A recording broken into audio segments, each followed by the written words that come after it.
Although this chapter primarily focuses on the fight between Kumadori and Chopper, there's also a few other things that were thrown in for comedic value and purpose as well. One Piece, Chapter 406, Life Return. Well, hello, my brothers and sisters of the Nerd Nation.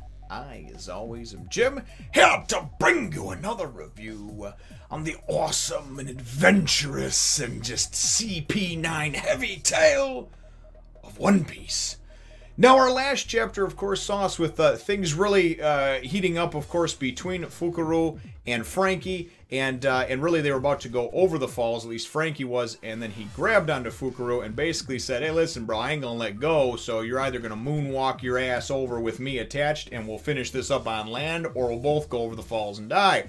And anyway, and they both claimed that they had one final move to do that was gonna knock the other person out, right? So that's how the chapter left off.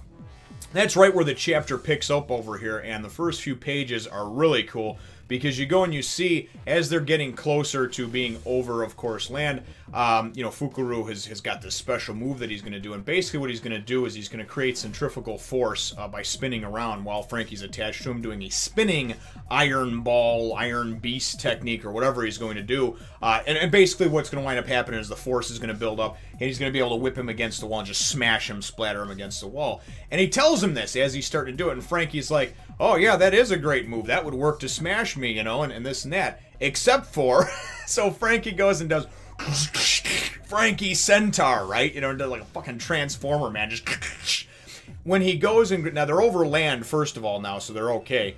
But he winds up going and actually stopping his force. Well, first of all, he grabs onto his legs and whatnot, and he's like, I'm going to take you with me doing this. And he's like, you know what, though? You still can't stop this force that's going. You're still going to wind up getting smashed. Franky winds up balancing everything out by actually using one of his coup de vent things from his cola cannon. I don't know, 70 millimeter, 1.5, whatever.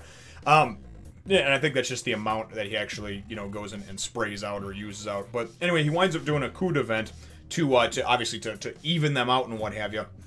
And then after that, or actually uses his cola cannon or whatever, and then it winds up kind of slowing down and stopping that momentum and force. Now keep in mind, they're still in midair, right? Above, you know, the edge over here to get back into the Tower of Law, you know, right next to the water and everything. And it's great because Franky goes and he winds up just going and pulling out his last, here, let me get this bad boy over here. I love it. He winds up going and doing, you know, his coup de vent. And then, boom, man, just puts him down, man. And Mr. Fukuro is done for, man. Just look at his ass. There's a fucking crater in the ground, man. It looks like he just got shot out of like a cannon from the moon and landed there. Oh, so beautiful. Nice to see Franky. And then Franky, super! And you gotta love it, man. And his dude, so Fukuro is all fucked up over here. He's all foobarred now, which is nice. And the Tower of Law, as we see in the next, actually in the next panel, is sliding off ever so more, it looks like, anyway, and that's what it appears like. So then we go in the middle of the chapter, it winds up going and taking us to Zoro, who's obviously handcuffed to Sniper King, and being chased around all over the place by Kaku, of course in his giraffe form, and as well as Jabra in his super huge wolf form, right? Now those two, basically when we left them a few chapters ago, said like, listen, you know, whoever kills their prey first wins. It's kind of like a little competition going between them. And they've been chasing them all around the tower, so it's very much like a Wile E. Coyote and Roadrunner type deal in Looney Tunes, man, just running around. Because you picture them in all these crazy situations they're getting at while they're waiting for Chopper to bring back this #2 key so they can actually get apart. So anyway, what ends up happening is as they go in there, they're running and dodging or whatever, Kaku and Jabra actually start fighting amongst themselves. One accuses the other of actually trying to hit him, and it winds up taking, they get distracted. It takes their attention off of Zoro and, of course, the Sniper King. And they start kind of fighting amongst themselves. So then Zoro goes and he's like, all right, man, we're going to paper, rock, scissors it. And he's like, you know, Sniper King's like, what? And he goes, yeah, paper, rock, scissors, and whoever loses has to cut their hand off, you know? And he's like, what? And he's like, no, hear me out, listen. Whoever winds up cutting their hand off goes and immediately takes the hand and runs like hell to find Chopper to sew it back on. Sniper King's like, we're not fucking dolls, man. What is your problem? Zoro thinks you can just sever tendon, bone, and ligament and then just go and have Chopper sew it back up, right? So anyway, then Zoro's like, all right, hear me out. I got another one. Sniper King's like, I'm gonna sue you. After this is done, I am going to bring a lawsuit against you. And this is the type of great humor that they interject into what really is a serious battle that's going on. It makes it lighthearted, but in my opinion doesn't make it too lighthearted to where you're just like, this is silly, you know? There's silly elements to it, but it's still, while there's this serious hardcore battle going on, you know? And I just absolutely loved it. So then Zoro goes and he gets into his pose, and what he does is now his deal is, because he doesn't have use of his right hand because he's handcuffed to Sniper King, he's got Sniper King holding one of his swords, and he's twisted and turned him into position next to him, and then he's got his one in his mouth and his one in his left hand, and he's in his pose over here. Here, there's actually a good shot of it. I'll show you. So then he goes and he's like, there he goes, now listen, Sniper King, don't break that form. You're my sword now. And then this is where he's like, get me a lawyer. I'm definitely going to sue you one day. Chopper, please hurry. And you're just, you gotta love it, seeing him like that, right? All tethered together and what have you. So anyway, then we wind up going back to the fight between Chopper and Kumadori. Now, keep in mind, Kumadori has lost his key already. Nami has that key, and it's number 3 anyway. But so Chopper really doesn't want to waste time on this guy, and especially because of the fact that he doesn't even have a key at this point. So he's worthless to him, right? But you obviously got to stop these guys from pursuing you and from coming after you and whatnot. So you either got to contain them, lock them up, whatever. When we saw Kumadori, though, of course, very briefly in the last chapter, he had like eaten himself into just like this giant round ball. Like, I mean, it looked like he ate like several people. And anyway, he winds up going and doing this this special move, I guess you would call it. He's able to actually absorb and digest everything. He does this thing called life return, and then all of a sudden he's just like, digest, absorb.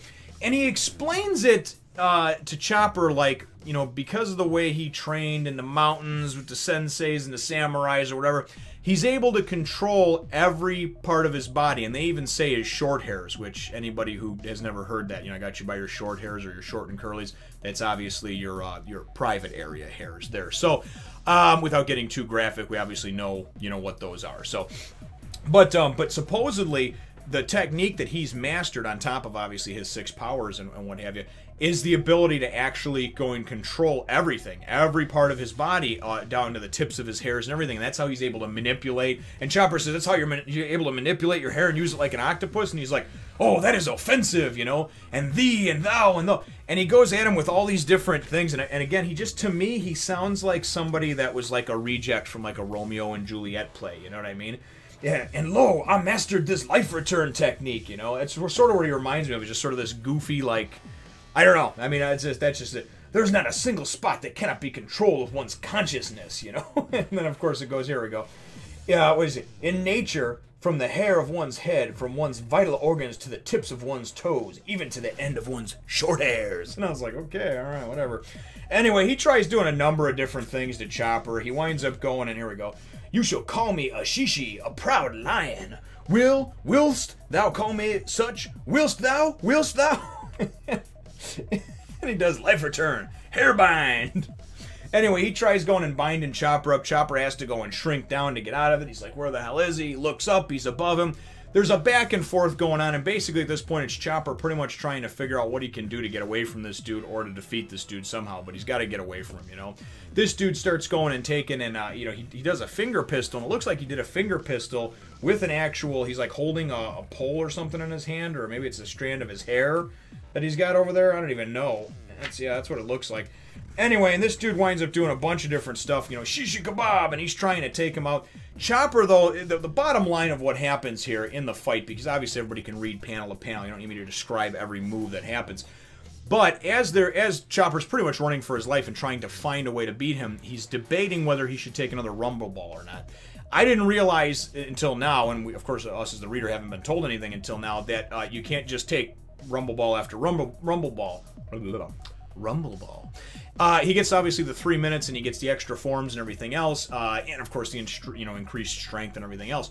However, if he takes more than one in a 6-hour period of time, it's really too much on his body. If he takes 2, a lot of times he can go into involuntary transformations, so he'll go and say one thing or concentrate on doing one thing, and another one happens. And if he does it 3 times, he can actually become unconscious and probably eventually lead to death. knocking him out of commission. So basically, it's just too much of a toll on his body, physically, mentally, probably a combination of both.